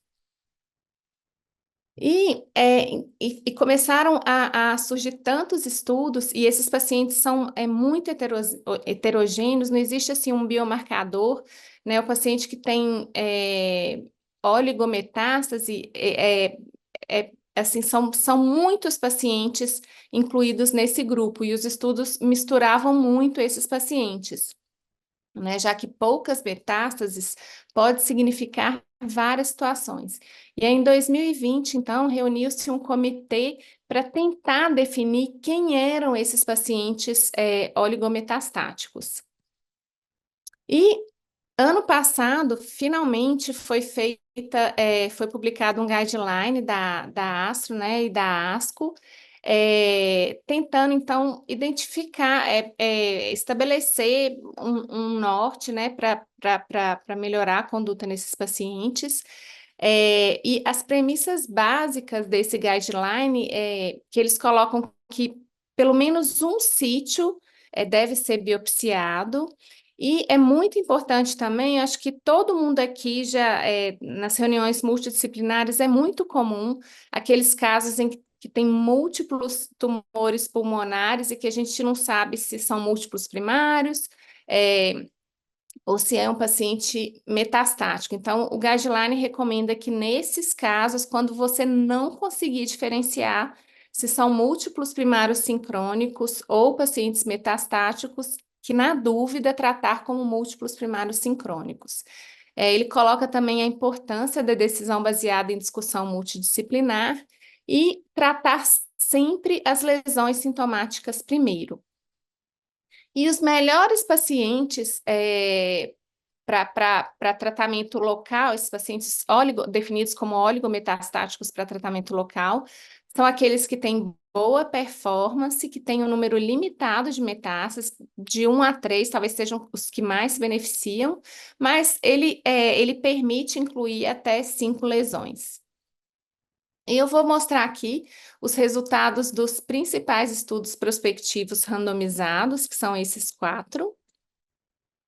E esses estudos, eles focam mais naqueles pacientes chamados de oligometastáticos sincrônicos de novo, porque dentro dos oligometastáticos, como eu mostrei naquele estudo que define todos os tipos de oligometastáticos, existem aqueles, por exemplo, que são oligometástase metacrônica, que seriam aquele paciente que foi submetido a foi classificado como oligometastático, e depois de um tempinho, geralmente esse tempo não é muito bem definido, mas depois de mais ou menos 3 a 6 meses, ele desenvolve metástase em algum outro local.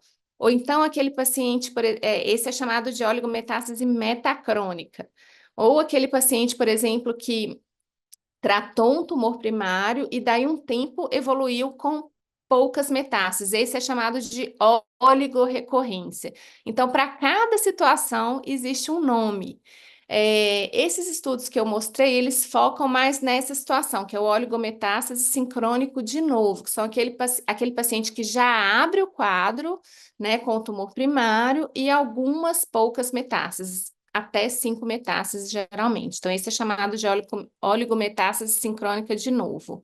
Então, até 2020, os estudos misturavam muito esses pacientes. Depois que teve aquela reunião do comitê definindo cada paciente, eu percebo que os estudos agora já estão na inclusão definindo quem são esses pacientes que entram nos estudos. Eu coloquei esse slide aqui, que é um slide que mostra quais pacientes foram incluídos nesses 3 estudos.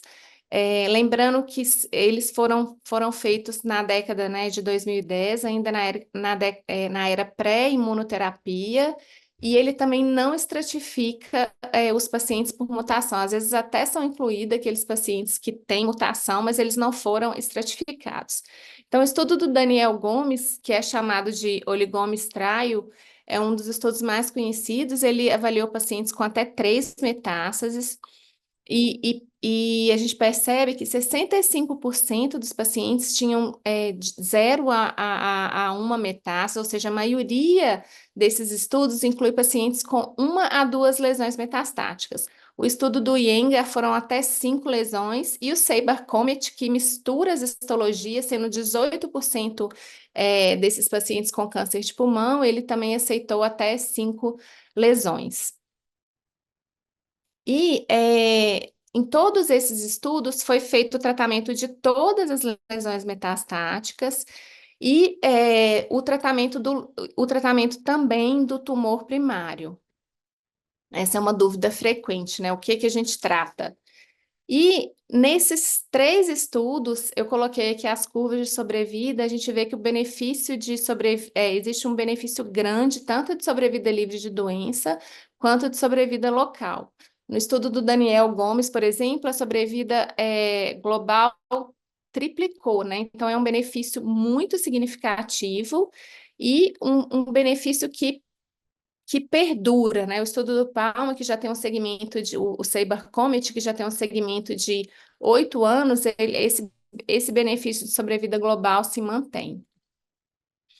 E chamando atenção aqui para o estudo do Daniel Gomes, foi um dos primeiros estudos prospectivos, e ele foi muito comentado, principalmente na radioterapia, e eu lembro que quando eu fui ler, eu falei, nossa, mas 49 pacientes só, e lendo, eu vi que são 49 pacientes, mas porque o estudo foi interrompido pelo comitê de ética, por causa na primeira análise, o benefício de sobrevida global, ou de sobrevida livre de doença, era tão grande que o estudo foi interrompido. E depois que o estudo do Gomes foi interrompido, o Comitê de Segurança do Estudo do Iyengar também interrompeu o estudo por causa do benefício também significativo de sobrevida livre de progressão.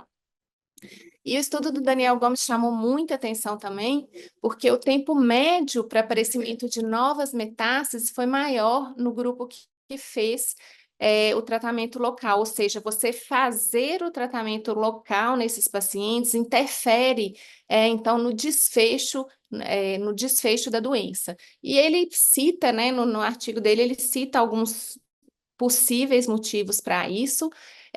Talvez as células resistentes ao tratamento inicial são mais difíceis, né, de serem eliminadas no tratamento de manutenção. Então, você fazer a consolidação local eliminando essas células, você diminui essas células resistentes.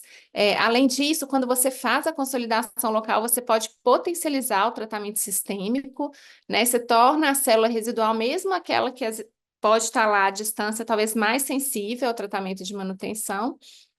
E que talvez esse tumor residual pode também promover o crescimento de micrometástases à distância. E em 2022, aqui já na era dos inibidores, né, de tirosina quinase, foi publicado então o estudo SINDAS, que é um estudo chinês que avaliou só pacientes com mutação de EGFR, que essa era uma dúvida, né, que tinha aqueles estudos que eu mostrei, eles ainda não tinham essa estratificação de mutação. Então, aqui foram só pacientes com mutação EGFR. Aqui, ó, reparem que ele já define os pacientes só como oligometástases sincrônicas de novo. Então, incluiu só esse grupo de pacientes. Até 5, ele permitiu até 5 metástases também, mas mais de 90% tinha 1 a 4 metástases. Ele tratou os linfonodos regionais e o tumor primário e todas as metástases. E também nesses pacientes com mutação, um grupo foi submetido só aos inibidores de tirosina quinase e o outro grupo fez o inibidor mais a consolidação local. E nesses pacientes também com mutação, houve um benefício significativo de sobrevida global naqueles pacientes que fizeram a consolidação e a toxicidade foi super aceitável. Então, aqui só para tentar resumir esses estudos todos, apesar das limitações, né, de serem poucos pacientes, alguns estudos ainda na era pré-inibidores, esses estudos todos na era, ainda não, a gente não estava na era da imunoterapia, todos houve um benefício de sobrevida, com uma boa tolerância, uma toxicidade aceitável. Esse benefício de sobrevida global foi em torno de 8 a 24 meses, né, muito significativo. E o estudo SINDAS, ele tratou com inibidores de primeira geração. Então, depois da publicação do estudo FLAURA, que é um estudo, né, de tratamento sistêmico, que avalia inibidores de primeira geração versus segunda geração, mostrando o benefício de osimertinib em relação aos inibidores de primeira geração. E aí existe uma dúvida se nesses pacientes submetidos a um tratamento sistêmico melhor, se eles vão se beneficiar do tratamento local. A gente ainda não tem estudo randomizado que inclui pacientes em uso de inibidores de mais nova geração, mas no estudo FLAURA, ele mostra que 80% dos pacientes ainda permanece com a doença residual no sítio inicial. Então, talvez mostrando que se você tratar você consolidar com a radioterapia, a gente pode melhorar ainda mais esse resultado. Só lembrando que esse é um estudo que avalia um número muito pequeno de pacientes, mas ele mostra uma toxicidade grande de osimertinib com radioterapia, né? Uma taxa de pneumonite que chegou a 54%, pneumonite grau 3, e assim, na minha prática, eu observo que os pacientes que usam osimertinib, eles têm uma taxa de pneumonite, parece que existe mesmo uma taxa de pneumonite um pouco maior, então a gente precisa ter cuidado com esses pacientes. E esse aqui é um estudo que está em andamento, né? Eu mostrei aquele estudo ali retrospectivo, que avaliou só 11 pacientes, mostrando uma toxicidade grande do osimertinib com radioterapia, e o North Star é um estudo fase 2, que está em andamento, mas isso aqui foi uma análise de segurança apresentada em congresso, mostrando o osimertinib foi dado concomitante à radioterapia, né? Ele está avaliando a consolidação local em pacientes em uso de osimertinib, mostrando, são só dados preliminares de segurança, mostrando que nesses pacientes a taxa de pneumonite foi aceitável, né?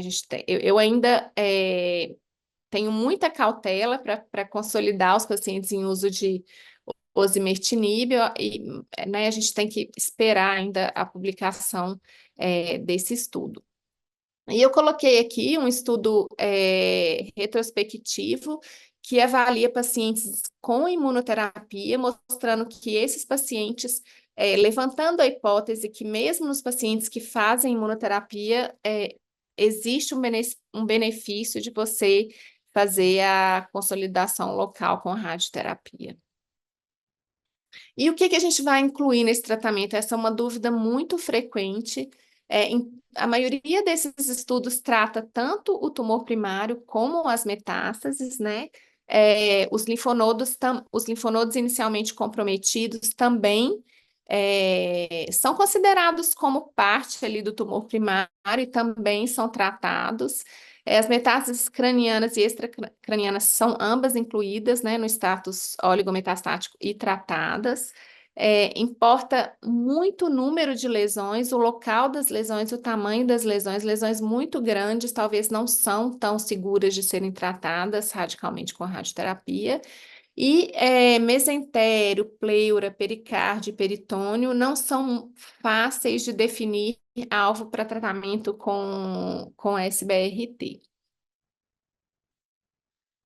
E com relação à radioterapia versus outras terapias, né? Já que a gente está num congresso de cirurgia, a radioterapia ela foi muito mais usada nos estudos, mas assim, não existe nenhum dado comparativo favorecendo radioterapia ou cirurgia. A cirurgia também deve ser incluída, deve ser considerada como uma opção para tratamento local desses pacientes. Os casos devem ser discutidos e eu acho que a radioterapia ela pode ser preferencial quando existem mais sítios comprometidos ou quando o paciente não pode ficar muito tempo sem o tratamento sistêmico. Agora, quando existe uma lesão, por exemplo, perto de mucosa, perto de alça intestinal, né, eu acho que nesses casos a cirurgia pode ser considerada. Ou então, até pensar na combinação dos dois, no caso de quando tem múltiplas lesões, talvez você quiser balancear a toxicidade, né, da cirurgia e da rádio. Quando você quiser também minimizar a dose em órgãos de risco, talvez uma cirurgia descompressiva em medula, para você conseguir fazer uma dose um pouquinho menor, menos ablativa de radioterapia. Ou naqueles pacientes que têm, por exemplo, risco de fratura, também pensar sempre na associação de cirurgia e radioterapia. Eu coloquei aqui também esses resultados preliminares do North Star. Isso foi um pôster apresentado em congresso, mostrando que a gente não tem a publicação ainda, né? Esse estudo está em andamento, mas ele aqui mostra que os resultados de cirurgia, para esses pacientes, são comparáveis às séries históricas, né? Para estágio inicial, em termos de segurança, mostrando a importância mesmo de incluir cirurgia nesses casos de pacientes oligometastáticos. Quanto à dose e fracionamento de radioterapia, a gente ainda não existe um fracionamento ideal. O guideline, ele coloca como como possível, né, um BED acima de 75%, de 75, o BED é a dose biológica efetiva de radioterapia, que como eu falei, nesses estudos, os fracionamentos são muito variáveis e as doses de radioterapia muito, muito variáveis também. Então, o BED, a dose biológica efetiva, ela leva em conta o número de frações e a dose total. Então, aqui nesse estudo, é um estudo retrospectivo, mas ele mostra que talvez aqueles pacientes que fizeram uma dose biológica efetiva maior que 75, talvez exista um benefício de sobrevida global. Então, o guideline baseado nesse estudo coloca que para tentar chegar num BED acima de 75% e num BED de 50 a 75 grays seria também aceitável. E qual o melhor momento de se fazer esse tratamento? A maioria dos estudos considera pelo menos 3 meses de tratamento sistêmico, né? Então, o paciente abriu aquele quadro com algumas lesões metastáticas, espera fazer 3 meses de tratamento sistêmico para depois você pensar na consolidação local. Aqui eu coloquei os estudos em andamento, né? Essa é uma área muito estudada, que está crescendo bastante. Então, existem estudos avaliando imunoterapia, avaliando inibidores de geração mais nova, né? E a gente aguarda ansiosamente por esses resultados. Para concluir, eu acho que existe um benefício de sobrevida global e sobrevida livre de progressão né, que foi relativamente constante nos estudos e duradouro. Importa muito a seleção do paciente. a consolidação local ela parece ter uma toxicidade pequena. Existem algumas limitações, os estudos têm N pequenos, são muito heterogêneos quanto à inclusão dos pacientes, a dose de rádio, mas parece que aqueles pacientes que têm menos lesões são os que mais se beneficiam. A gente deve tratar o primário, os linfonodos e todas as metástases, e aguardar pelo menos 4 ciclos ou mais ou menos 3 meses de tratamento sistêmico e discutir sempre em reunião multidisciplinar qual vai ser a modalidade da consolidação, podendo incluir tanto radioterapia quanto cirurgia. E era isso que eu tinha para falar. Muito obrigada.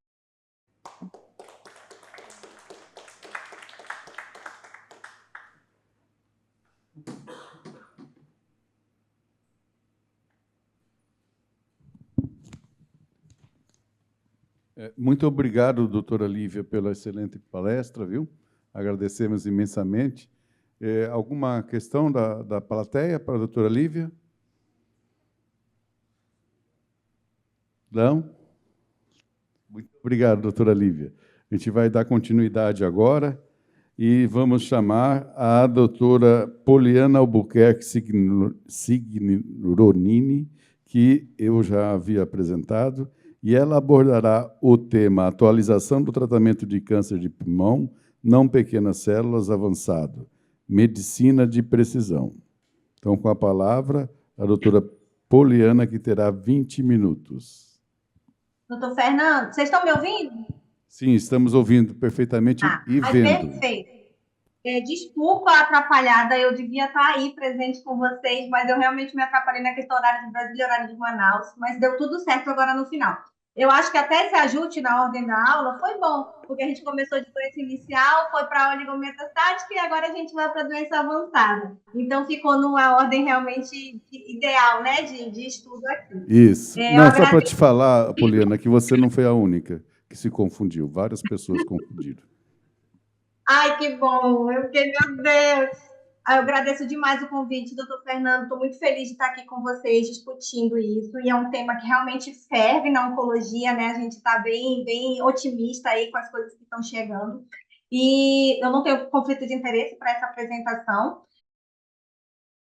A questão realmente de que este paciente com câncer de pulmão metastático, apesar de todo o avanço, a gente sabe que ele é um paciente que tem mau prognóstico, que tem uma sobrevida ruim. Então, esse paciente é aquele paciente que eu preciso pescá-lo daquele bolo de pacientes que eu tenho de câncer de pulmão. Na divisão que a gente tem, eu não vou demorar nisso, mas a gente vai dar mais atenção nos não pequenas células, no não escamoso, sendo que o escamoso, em algumas situações, a gente tem também indicação de fazer pesquisa de driver, mas o não escamoso, principalmente o adenocarcinoma, é aquele câncer que a gente realmente tem dado uma atenção e um avanço muito grande na pizza, né, dos tumores.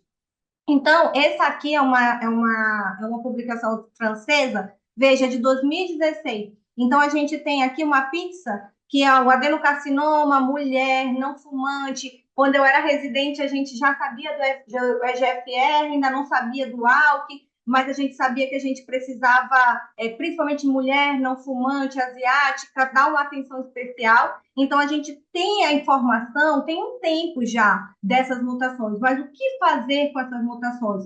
Já que a gente sabe, pelo EGFR, pelo ALK e pelas coisas seguintes que vão vindo, que você identificar esse driver, você muda completamente o prognóstico, qualidade de vida e sobrevida desse paciente.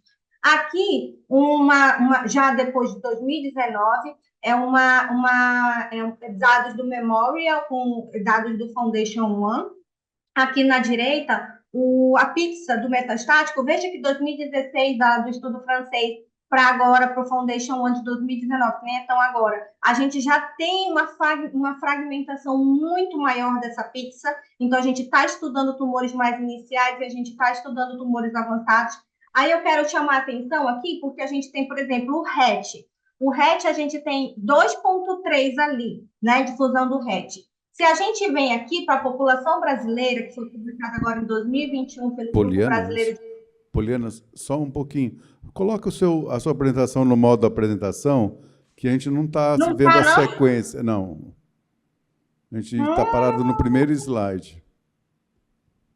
Então, eu vou parar de compartilhar, porque para mim está em modo apresentação. Deixa eu parar de compartilhar. Tente novamente. Acho que deu uma bugada.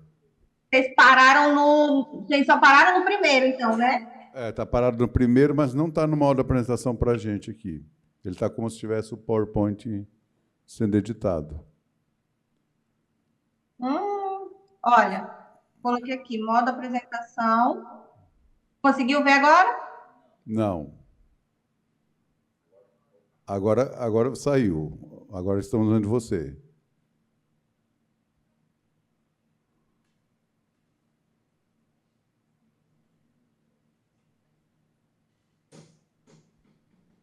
Vamos lá.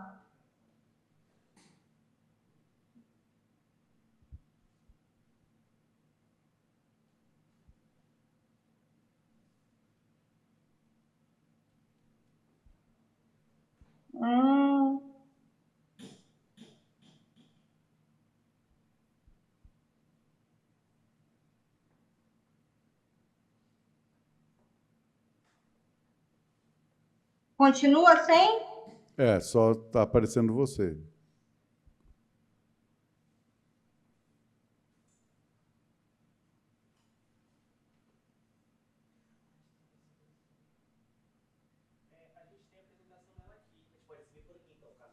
Você quer que eles passem por aqui a apresentação? Pode ser, porque por aqui eu estou compartilhando e colocando em modo apresentação.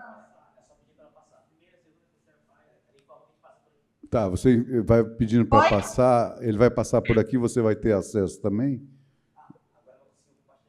Conseguiu? Agora apareceu. Apareceu? Apareceu. E agora vai passar? Está passando. Deu certo. Ótimo. Pode continuar. Tá, então aqui mostrando para vocês que o tumor de RET no Brasil, que a gente sabe que as etiologias diferentes, de populações diferentes, muda também, né? A quantidade de EGFR, o quanto o PDL1 é positivo ou não, de acordo com a população. No caso aqui, o RET, lá nos dados americanos, 2,3, aqui no brasileiro, 2,4. Então, algumas pessoas às vezes falam para mim, poxa, Poliana, 2,4, o ALK 5%, é muito pouco para poder eu estar investigando, para eu estar buscando. Aí eu trago esse dado aqui, que é do Memorial também, com o Dr. Guilherme Arada, que é até o brasileiro, ele coloca aqui comparando as mutações raras de pulmão, de câncer de pulmão não pequenas células, comparando com a incidência e dos tumores, por exemplo, raros também, como de pênis, de vulva, ou tumores ósseos, ou alguns tumores hematológicos. Se a gente for ver uma população com tumor de RET, por exemplo, tumor de ALK, muitas vezes, apesar da porcentagem ser pequena, ele é mais prevalente do que um tumor de osso, do que um tumor de pênis, do que um tumor de vulva. E o prognóstico desse paciente identificado é incomparavelmente melhor do que um tumor de pênis, um tumor de vulva, que a gente sabe que o tratamento não tem avançado, o prognóstico não tem melhorado com os anos. Aqui eu trouxe o print que eu fiz ontem do NCCN, do Guideline, mostrando que a gente tem indicação categoria 1 de fazer investigação genética desse tumor e fazer sempre análise do PDL1. No caso do escamoso, pacientes que estão com suspeita de que seja um adeno escamoso, um paciente não fumante, um paciente jovem, esse paciente também tem indicação, então a gente tem que abrir algumas exceções, uma observação para esse paciente. Após a identificação dessa mutação, cada mutação vai ter o seu fluxograma. Então, a gente vai abrir outras abas aqui a depender disso. Então, hoje, na medicina personalizada, cerca de 70% dos pacientes com câncer de pulmão não pequenas células, eles vão ter um alvo molecular acionado. Então, eu vou ter como alvejar esse tumor de uma forma direcionada. Mas o que há de novo, né? Então, a gente está tendo uma constante evolução, publicações o tempo todo saindo com mutações raras e a gente conseguindo selecionar esses pacientes cada vez melhor. Eu selecionei aqui 5 drogas das 5 últimas publicações dos últimos 5 meses para poder a gente exemplificar o que tem acontecido na oncologia, no câncer de não pequenas células avançadas. No caso aqui, começando com uma droga que tem mudado muitas realidades, que é o trastuzumab deruxtecano, que é o anticorpo conjugado à droga, que é a última tecnologia que a gente tem de drogas oncológicas. No caso aqui, direcionado para tumor com mutação HER2. Então, essa medicação, ela foi inicialmente usada, a gente tem usado há uns anos já para câncer de mama, a gente já tem aprovação para câncer de estômago, para câncer ginecológico, o FDA aprovou agora tem umas 2 semanas. Então, assim, ela está aparecendo em todos os tumores. E não vai ser diferente no câncer de pulmão, já que a gente tem pacientes com HER2 mutado também. Então, se a gente vê aqui a resposta desse paciente, então, 93% da população submetida ao trastuzumab deruxtecano apresentaram alguma forma de controle de doença, independente se eles tinham feito inibidor de tirosina quinase, se eles tinham feito imunoterapia, o que eles tinham feito antes, eles têm benefício de se expor a uma terapia-alvo direcionada. Então, por causa disso, inclusive o Brasil, no ano passado, em novembro, já fez a inclusão, a modificação da bula, e a gente já tem autorização para tratar em segunda linha, após exposição de platina, pacientes que têm mutação HER2. Aqui, trazendo a fusão ROS. Então, a gente já conhece o ROS, já tem uns anos também. E nós sabemos que tem inibidores de tirosina quinase mais antigos que têm ação contra essa mutação, essa fusão. E nesse estudo Trident-1, ele é um estudo fase 1/2, que mostra tanto pacientes que já tinham sido expostos a outros inibidores de tirosina quinase, quanto pacientes que não tinham sido expostos a inibidores, revendo a ação do repotrectinib. Então, a gente tem essa curva aqui maravilhosa, né? Essa cachoeira mesmo, mostrando aqui que pacientes que não foram expostos a inibidores de tirosina quinase anteriormente, tiveram taxas de resposta altíssimas, de 79%. Então, a gente tem, além da resposta altíssima, uma duração média de resposta de 34,1 meses. Então, quer dizer, você fazer o tratamento no momento certo, com a droga certa, faz toda a diferença para esse paciente. E mesmo os pacientes que tinham sido expostos a um inibidor de tirosina quinase anterior, eles também têm uma boa taxa de resposta e algum controle de doença. Por causa disso, o FDA fez a aprovação dessa medicação em novembro do ano passado, ainda esperando os estudos de fase 3, mas a gente já tem autorização, assim, o FDA já deu autorização de que a gente tem, sim, ali um nicho de pacientes que precisa ser tratado. A gente está esperando agora o resultado do estudo de fase 3, inclusive o Brasil acho que vai esperar isso também. Na caso de fusão do RET, foi agora esse ano, a gente está esperando o amadurecimento dos resultados do estudo Libreto 431. Por quê? Por causa desse estudo do Libreto 001, que é esse primeiro aqui à esquerda, você vê que todos os pacientes tiveram taxa de resposta ou doença estável. Então, quer dizer, você identificando o paciente com fusão do RET, você consegue ter algumas respostas completas e uma duração de resposta de 31,6 meses nos pacientes que já tinham sido tratados com platina. No caso do Libreto 431, que é o da direita, a gente vê que esses pacientes, eles tiveram aqui de azul as respostas parciais, de verde as respostas completas e doença estável de amarelo, muito expressivas. Então, é um estudo que a gente está esperando o resultado com muita ansiedade e, inclusive, para a resposta de tumores intracranianos. Então, esses pacientes com mutações, a gente sabe que eles estão muito acometidos com metástase cerebral e a resposta intracraniana no estudo chega a 85%. Então, quer dizer, você selecionando bem esse paciente, você muda completamente o prognóstico e a sobrevida dele. Por causa desse primeiro Libreto 001, no Brasil, a bula já foi, a droga já foi incluída e a gente agora, em fevereiro, teve a aprovação dele para fusão de RET, para vários tumores, inclusive tumor de pulmão. No caso aqui, o EGFR mutado, como a Lívia estava até mostrando para a gente, o osimetinib, ele é a primeira linha padrão, que a gente já sabe, né? Então, tem uns anos que a gente já trata com o inibidor de tirosina quinase de terceira geração. Esse estudo agora, ele foi agora na ESMO de 2023 e atualizado no europeu de 2024, a gente vem para ver se os pacientes com osimertinib isolado, que é o padrão, associado com ou versus o osimertinib mais quimioterapia, que é platina mais o pemetrexed com adenocarcinoma, se esses pacientes teriam benefício.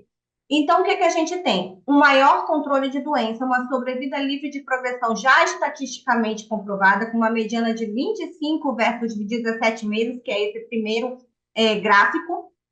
A gente ainda tem uma sobrevida global imatura, então nós estamos esperando ainda, agora no europeu de 2024, foi divulgado, acho que estava 44% aí já da maturidade, então nos próximas vezes a gente já provavelmente vai ver, mas também já foi divulgado que a gente tem uma redução de risco de progressão em sistema nervoso central com hazard ratio ali de 0,58, que também é muito importante. Por causa disso, o FDA, agora em fevereiro, também já fez a aprovação da combinação do osimertinib com quimioterapia para a primeira linha de câncer de pulmão GFR mutado, nas mutações sensíveis, e a gente está esperando para ver se a sobrevida global, o Brasil também inclui essa medicação. Para concluir aqui, a inserção do exon 20, né, que a gente sabe que é uma mutação de resistência para os inibidores de tirosina quinase de segunda, terceira geração que a gente tem, vem nesse estudo em primeira linha, que é o Papillon, para mostrar para a gente que o amivantamab, que é um anticorpo bioespecífico tanto para EGFR quanto MET, inclusive o MET sendo um mecanismo de resistência do próprio osimertinib, ele já estava em uso pós-quimioterapia, já estava em uso em segunda linha para pós-inibidor de tirosina quinase, pós-osimertinib, e com esse estudo agora do Papillon, a gente viu também curvas impressionantes de sobrevida livre de progressão com hazard ratio de 0,40 e medianas ali de 11 versus 6,7 meses, com taxa de respostas melhores, quase que o dobro, né, de 67% versus 36%. Então, a adição da quimioterapia na primeira linha do osimertinib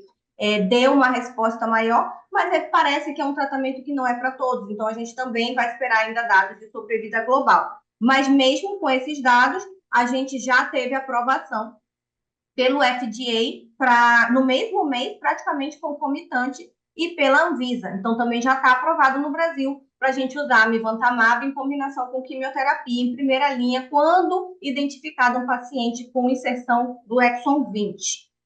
Isso porque eu trouxe aqui de volta o dado do GBOT, do Grupo Brasileiro de Oncologia Torácica, que a gente tem, lógico, o exon 19, a deleção, o principal, em segundo lugar, o exon 20, e em terceiro lugar, os 17% da inserção do exon 20, na verdade, exon 21 e do exon 20, eles estavam órfãos de tratamento. A inserção do exon 20 não responde a imuno, não responde a químio, é uma doença de mau prognóstico. Então, o amivantamab vindo para a primeira linha, a gente fica bem otimista que esse paciente provavelmente vai ter um controle de doença melhor aqui nesse cenário. Então, tem muita coisa a caminho. Eu coloquei aqui de novo o estudo do Dr. Guilherme Arada, publicado ano passado, mostrando o caminho para essa droga dos clinical trials, as aprovações aceleradas, quando saem dados preliminares, e depois a gente tem as aprovações definitivas. Então, a gente vê, por exemplo, o tepotinib, que já tem 10 anos, a gente começou a usar tem uns 5 anos, né? Enquanto a fusão de RET, o cepercatinib, a gente tem o quê? Uns 3, 4 anos de droga, e eles já estão mostrando esse benefício. Então, o caminho da droga é de muitos anos, mas a gente, conforme vai vendo e conseguindo fazer accrual de pacientes, conseguindo abrir estudos, inclusive abrir estudos aqui no nosso país, para poder a gente conseguir drenar esses pacientes para realmente terem melhor tratamento, vai fazer toda a diferença. Para finalizar, a mensagem final é que realmente não tem para onde correr. A gente tem que 100% dos pacientes de tumor não pequenas células avançados, em especial os não SEC, fazer avaliação por Next Generation Sequence. Essa avaliação no Brasil, a gente tem o consórcio das indústrias farmacêuticas que fazem isso sem custo para o paciente, sem custo para a seguradora ou para o SUS. Então, o Lung Mapping faz com que a gente tenha esse acesso grande para todo mundo, então realmente não tem desculpa para não fazer. E aproveitando que eu estou num lugar de cirurgia torácica, falar que a medicina de precisão, ela não está mais só no cenário. A gente começou com linhas posteriores, tá? Viu que agora todos os estudos que eu mostrei foi de primeira linha, então a gente está chegando para os estádios 1B a 3B. Isso vai fazer toda a diferença na análise quando vocês identificarem um tumor, um T4, um N2, um paciente que vai ter indicação de uma adjuvância, a gente parar para ver pelo menos o PDL1 desse paciente, ver se tem mutação em GFR, ALK, ROS, RET, para poder a gente conseguir selecionar que paciente vai para neoadjuvância, que paciente merece uma adjuvância, já que a gente já tem adjuvância para ALK, para EGFR, com aumento de sobrevida global. Então, o futuro é a gente fazer essa avaliação e essa personalização da medicina, o futuro já acontecendo agora, né? É a gente trazer isso para os estágios mais iniciais possíveis. Obrigada, viu? Fico à disposição aqui.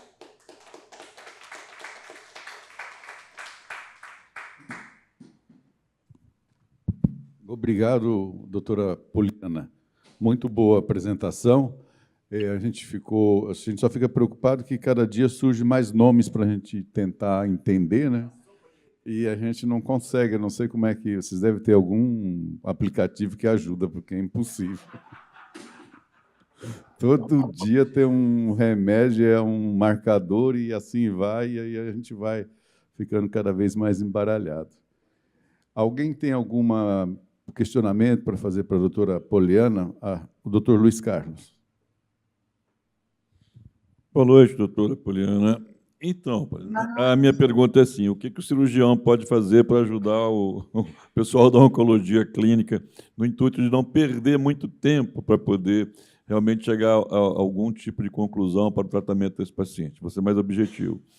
O cirurgião deve, por exemplo, fazer a biópsia, já pedir alguns exames, além do normal, da imuno, alguma coisa assim, para poder adiantar. Tem algum exame que vocês realmente acham que nós deveríamos solicitar para poder já facilitar e antecipar mais o tratamento de vocês? No caso de um paciente que tem indicação de oncologia. Isso. Obrigada pela pergunta. Entender, né, esse fluxo que o paciente vai passar, que, querendo ou não, a realidade da gente aqui em Manaus é diferente, que a gente não consegue fazer tumor board, o nosso tumor board é pelo WhatsApp, é pelo telefone, né? Mas a gente tenta fazer o melhor pelo paciente. Então, sabendo disso, na hora da biópsia, qualquer paciente, por exemplo, é um T1B até um 3B ou 4, eu vou fazer a biópsia, o que esse paciente vai precisar inicialmente? Um PDL1. Então, isso vai direcionar se a gente vai favorecer um tratamento neoadjuvante, como a doutora colocou ali o caso, que ela decidiu pela neoadjuvância junto com a equipe por causa de um PDL1 acima de 50%, ou se a gente já não, é um paciente com mutação, ele tem mutação driver, então vamos favorecer a cirurgia porque esse paciente vai se beneficiar de um tratamento adjuvante com osimetinib, por exemplo. Então, eu acho que mesmo nos estágios iniciais, o cirurgião, ele precisa também desses dados, porque eu estou falando, antes esses dados eram só do oncologista clínico, mas esses dados hoje, eles são do cirurgião também. Porque, na verdade, do cirurgião e da equipe toda, que, na verdade, a gente tinha que ter tumor board, né? Para poder a gente tomar essa decisão junto do início do tratamento. Então, assim, se for prático, vai pedir o anatomopatológico, na sequência, o PDL1 é feito por imunistoquímica. Então, já dá para pedir um PDL1 e deixar. E se quiser ir mais além, a gente já tem também, como eu falei, tem o consórcio, né, do Lung Mapping, que as indústrias farmacêuticas se uniram e elas custeiam o Next Generation Sequence, então a gente consegue ter o painel. O problema desse painel é que ele demora de 2 a 3 semanas para poder chegar ao resultado. Então, por isso que eu lhe falo, o PDL1 na imuno mesmo já resolve, que a gente consegue uma imuno mais rápida, e o Lung Mapping na sequência. Doutor Roger, quer falar alguma coisa?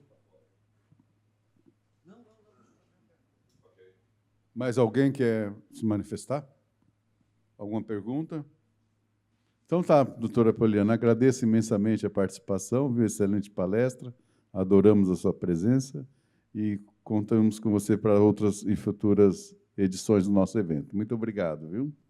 Obrigada.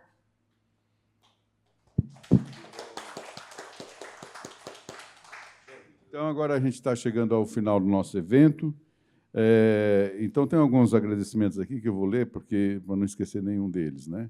Um deles é ao reitor da Universidade Federal do Amazonas, professor Dr. Silvio Pulga, que em todas as edições do evento nos ajudou com a concessão de viagens, estadias, e que desse ano também foi da mesma forma. Ao superintendente do HUGV e a Faculdade de Medicina, nas pessoas do Dr. Jucimar e do Dr. Edson Andrade, que sempre nos ajudou em toda a logística desse evento e a permissibilidade e disponibilidade do CTI, do centro cirúrgico e de toda a logística aqui para a gente poder levar ao cabo mais essa edição. A Fundação de Amparo à Pesquisa do Estado do Amazonas, que nesses seis edições tem aprovado os nossos projetos e a gente tem conseguido prestar contas de maneira adequada, porque senão não teríamos a reedição deste evento. Não poderia deixar de agradecer aos palestrantes, Dr. Roger, Dr. Marco Antônio Tavares, Dr. Humberto, que, além de palestrantes, demonstraram, através de cirurgias exímias realizadas nesses 2 dias, e que nos deixou muito satisfeitos e muito entusiasmados.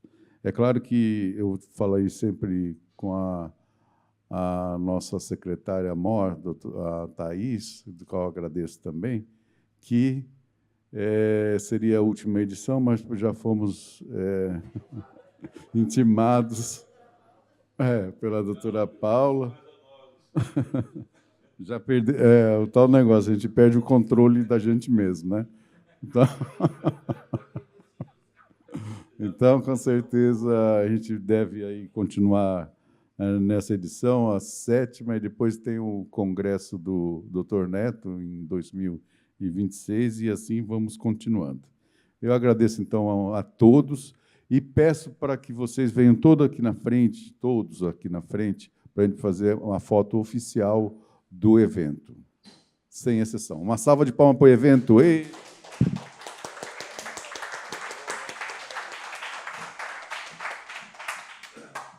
Só mais uma palavra que eu não posso deixar de esquecer, que o nosso residente único, ele foi eficaz em todas as situações. Parabéns, Pablo.